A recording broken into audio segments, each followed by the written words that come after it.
I love sailing at night, not only because it's beautiful, but because it's night about half the time through the year. So if you're cruising, you can double the amount of distance you can cover, and if you're racing, well, we've won lots of races by sailing faster than our competitors at night. So in this video, I'm going to share some tips and tricks on how we do it. As for the boat, the ocean, and the wind, well, they all work exactly the same way at night as they do during the day. It's really just your eyes that don't work very well at night. So pretty much all of the differences about sailing at night have to do with compensating for the fact that your eyes don't work very well in the night. Most successful elements of sailing at night have to do with preparation, because you really don't want to be hunting around, looking for things in the dark, especially if you don't have your headlamp on yet. You may not even need a headlamp outside if you can arrange to sail when the moon is big and high up in the sky. If you're cruising, you can look up the moon schedule and plan your sailing around that. But if you're racing, the moon may not be up, and you will definitely need headlamps. So before it gets dark, for example, I go down myself and I send my crew down and we put on our foul weather gear, our warm layers, our PFDs, our hats, and our headlamps. You want to be sure that your headlamp has a red light in it so that you're not blinding your crew members and destroying their night vision. The human eye has two kinds of receptors in it. It's got rods and cones, and the rods are far more numerous, but they're what give you the night vision, and the cones are what enable you to see colors during the day. When you've been in low light for a while, your body produces a protein called rhodopsin in your eyes, which helps activate the rods and helps you to see better in the dark. Now, the problem with rhodopsin is that it's actually light sensitive. So if somebody turns on a bright white light, it will destroy the rhodopsin in your eyes, and you'll have trouble seeing in the dark for about another half an hour until it can be reproduced. That's why it's really important to use red lights, because red lights do not destroy the rhodopsin to the same degree as other colors of light do, especially bright white light. Whether it's on or off, I leave my headlamp on my head or around my neck, so I always know exactly where it is and I'm not fumbling around looking for it. I'll also put extra things like, spare gloves in my pockets and make sure that pretty much everything I'm going to need at night is in some place where I know where it is, so I'm not looking around for it. PFDs and tethers are really important at night because as bad as falling overboard is during the day, falling overboard at night is even worse because it's actually really hard to see somebody in the water at night, even if their PFD has a light on it like these ones do. But the light on the PFD is typically only visible once you're within a few boat lengths of the person. So it's also really helpful to have a button in the cockpit that's connected to your GPS that you can just hit, or someone can just hit, and it will mark the spot of where the person fell overboard so that you have a chance of getting back to them. And I don't mean something where you have to scroll through a bunch of menus on your chart plotter, because that's not very useful. You really need a button that you can hit, kind of like the emergency stop on the bus. Because it's hard to see the sails at night, I like to mark lines attached to the sails with some tape. This is multicolored tape. The colors don't actually matter as long as they contrast the lines.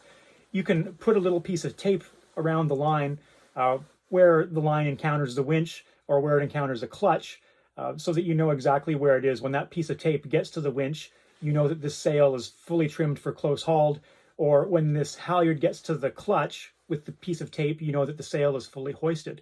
So if you're launching and dousing your spinnaker or your head sail, you can tell if they're all the way up or if they're trimmed properly, and it's good to do this before it gets dark. I also really like to mark the clutches. I use a P-Touch labeler. This is not sponsored. I think the P-Touch is a great tool so that you can tell which clutch you're opening in the middle of the night and you're not dropping the wrong sail. Some say that you should be able to tell from the color of the line which clutch you're opening, but I mean, you can't really tell what the colors are at night when you're using a red headlamp. Like, what color is this? I don't know. Or what color are these lines here? It's really hard to see that at night. So labeling the clutches is really important. Plus, if somebody might have moved a line from one clutch to another since the last time you used the boat. I move my lines around when I'm optimizing things, and it's really good to just to double check, especially when you're tired, before you dump a halyard and dump the wrong sail. It's really helpful to have instruments at night because then you can see where the apparent wind is coming from. Of course, if there's a lot of wind, you can feel it, but if the wind is really light, it can be really hard to tell where the apparent wind is. So having an electronic wind indicator that has a light in it is super helpful, or even having a masthead Windex. Those typically have retroreflective materials on them, and so all you need is a little light shining up at the masthead wind indicator. I also turn my headlamp on and look up at the sails from time to time to make sure the telltales are flying. You can also get glow-in-the-dark tape to mark the draft stripes on your sails or chevrons on your spinnaker, and that helps you see them at night.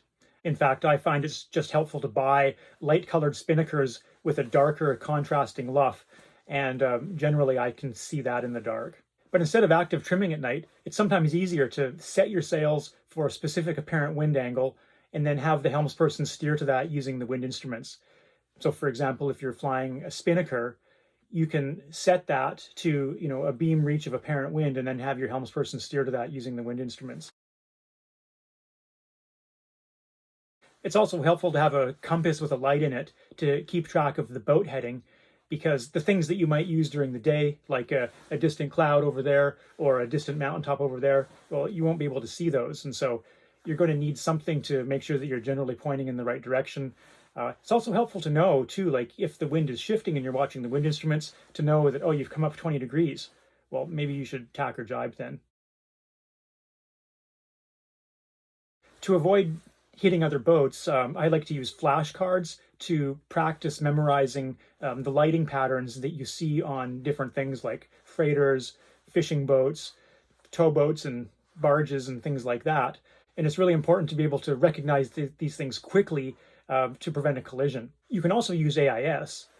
Many vessels do transmit on AIS in first world countries, but in developing countries, all bets are off. Many boats don't have AIS there.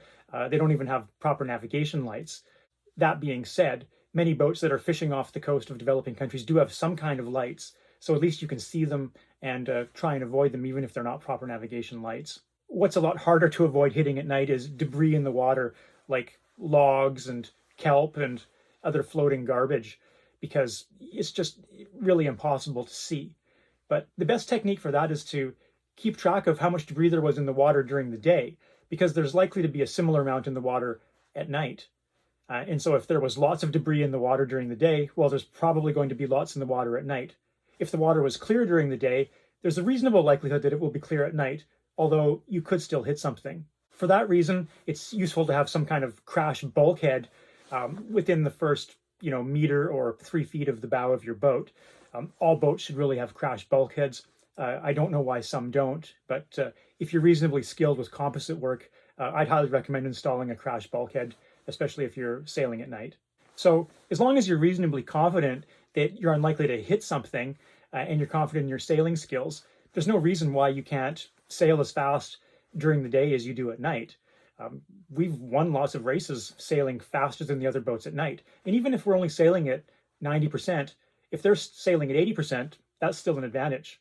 Obviously, if you're close to shore or there's lots of debris in the water or it's an unfamiliar place and the charts aren't all that good, you may want to slow down or even not be there. But if you're in the open ocean and, like I said, if you're unlikely to hit something, let her rip. Remember to leave a like, subscribe to my channel, and watch this next video.